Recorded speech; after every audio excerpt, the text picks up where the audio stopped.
سیدنا امام جعفر صادق رضی اللہ عنہ اپنے والد گرامی جناب امام باقر صادق سے، وہ اپنے والد گرامی امام زین العابدین سے، وہ اپنے والد گرامی امام حسین سے روایت کرتے ہیں رضی اللہ تعالی عنہم۔ ایک شخص ان کی خدمت میں حاضر ہوا، کہنے لگا حضور آپ مجھے ابو بکر کی کوئی بات بتائیں۔ جناب امام حسین نے فرمایا صدیق کی بات بتاؤں؟ وہ کہنے لگا کیا ابو بکر کو آپ بھی صدیق کہتے ہیں؟ جناب امام حسین اس کا جواب سن کر حیران ہو گئے، اور جو جواب دیا آب زر سے لکھنے کے قابل ہے، جو جواب دیا دل کی تختی پر نقش کرنے کے قابل ہے، اور جو جواب دیا آج بہت سے گمراہوں کو راہ راست دکھانے کے لیے کافی ہے۔ جناب امام حسین نے جواب میں ارشاد فرمایا قد سماہ صدیقا رسول اللہ صلی اللہ علیہ وسلم، کہ اس کا نام صدیق مصطفیٰ کریم کا رکھا ہوا ہے۔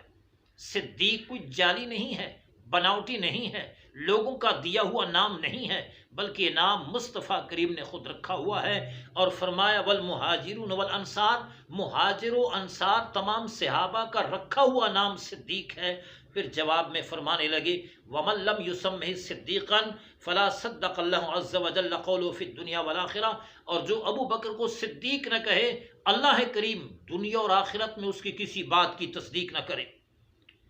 وذهب، اور کہا چلا جا یہاں سے، فرمایا یہاں سے چلا جا، فاحب ابا بکر و عمر رضی اللہ عنہما، ایک کام کر جا عمر سے محبت کر، ابو بکر سے محبت کر، ابو بکر عمر کی محبت کے بغیر کوئی کام نہ کر، جا ان سے محبت کر۔ مقصد یہ تو ان سے محبت کرے گا تو بیڑا پار ہوگا، اگر ان سے محبت نہیں کرے گا تو تیرا بیڑا پار نہیں ہوگا۔